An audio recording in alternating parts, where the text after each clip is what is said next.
Caríssimos irmãos e irmãs que nos acompanham também pelas redes sociais. Então hoje nós temos essa leitura do livro de Tobias, que é belíssimo. É uma coisa espetacular, né? Eu indico, infelizmente não está nem na Bíblia evangélica, porque ele foi escrito em grego original, né? E aqui conta: eu, Tobit, nos caminhos da verdade e da justiça, todos os dias da minha vida dei muitas vezes esmolas aos meus irmãos compatriotas. É uma família muito justa, um judaísmo de verdade, é o que Deus pede. Você vai ver que todo o conselho que eles dão, né? No dia da nossa festa de Pentecostes já existia antes, era uma festa agrícola, 50 dias depois da Páscoa, que é a festa que eles tinham de lembrar a saída do Egito, a libertação do Egito. Pentecostes, 50 dias depois, era uma festa da colheita que eles tinham, uma festa mais agrícola. Eram 7 semanas para celebrar os dons da terra. Olha que interessante, 7 semanas para celebrar os dons da terra. Nós temos o Pentecostes hoje, o Espírito Santo, com os 7 dons do Espírito Santo, né? E Tobit diz a seu filho Tobias: vai, meu filho, procurar entre os deportados em Nínive, vai fazer obras de caridade. E o que ele descobre lá? Um corpo jogado de um compatriota. O que ele faz?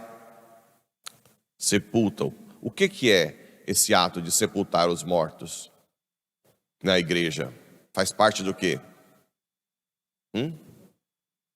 Obras, misericórdia corporal, né? Dar comida a quem tem fome, vamos ver se eu lembro tudo, né? Dar bebida a quem tem sede, cobrir os nus, acolher os peregrinos, visitar os enfermos, os presos e sepultar os mortos, tá? Isso para a igreja tem um valor enorme.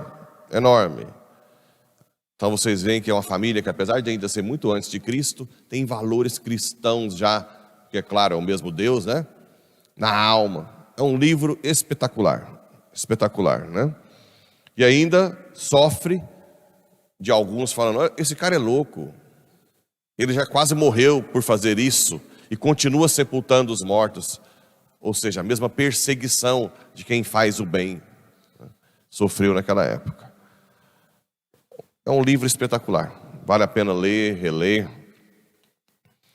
No Evangelho, Jesus faz essa parábola, fala dessa parábola da vinha, em que Deus manda, né? Primeiro que o dono da vinha manda primeiro alguns que são seus servos, que seriam os profetas, todos foram mortos. E Deus fala, então o dono da vinha diz: vou mandar meu filho, que de repente o filho eles respeitam, que é a encarnação do verbo. Aí que o caldo entornou mesmo. Aí que mataram para valer. Olha lá o que fizeram com ele. Claro que os judeus não são bobos. Enquanto Jesus contava essa parábola, eles viram que era uma indireta para eles. Por isso que ficaram irritados, querendo matá-lo. E o mais importante aqui, que serve para nós hoje, é que um dia a justiça divina acontecerá, né? Contra as pessoas que são injustas, perseguidoras, tiranas, principalmente no poder político, né? Mas também no dia a dia, os patrões empregados, ou em outros aspectos do poder público, ou mesmo dentro da família. Tem gente que persegue o outro na própria família. Não vale a pena buscar vantagens nesse mundo, destruindo a reputação dos outros ou perseguindo os outros, porque mais cedo ou mais tarde a ira e a justiça divina se farão presentes, e as consequências dos seus erros, dos nossos erros, serão eternas.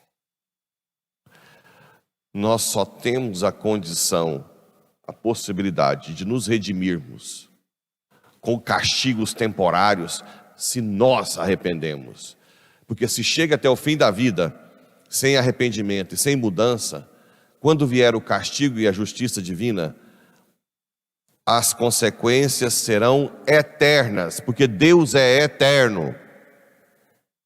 Ele é eterno.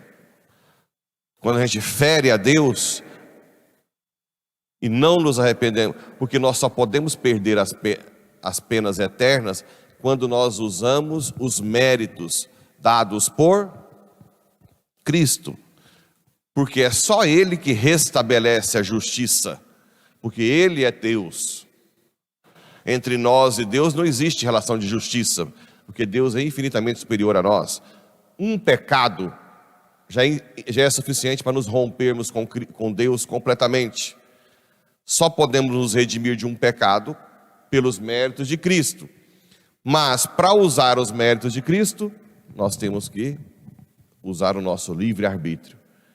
Jesus nunca foi violento contra a nossa liberdade.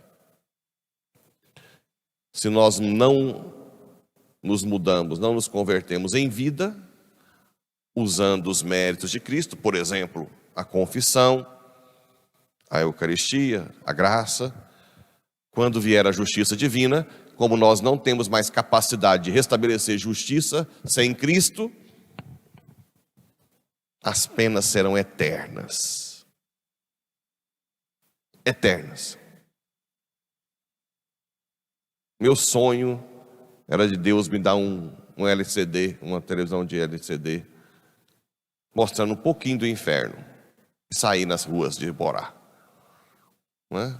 Deem uma olhada, vejam, né? Porque ainda vejo claramente que não caiu a ficha de que o inferno existe, que muitos vão para lá.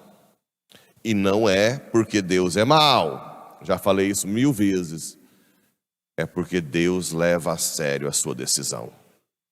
Se você decide não querê-lo, Ele te respeita. É por isso que temos essa dignidade tão alta. É por isso. Não brinquemos com a justiça divina. A pedra que foi rejeitada se tornou a pedra angular. Que Jesus nos ajude, Nossa Senhora nos conduza, São Bonifácio, que é o Marte, interceda por nós, para que tenhamos um temor que nos faça sempre ir no caminho correto, na conversão, de ao invés de sermos tiranos, sejamos servos, como Tobias, que faça o bem, as obras de misericórdia corporais e as obras de misericórdia espirituais. Assim seja.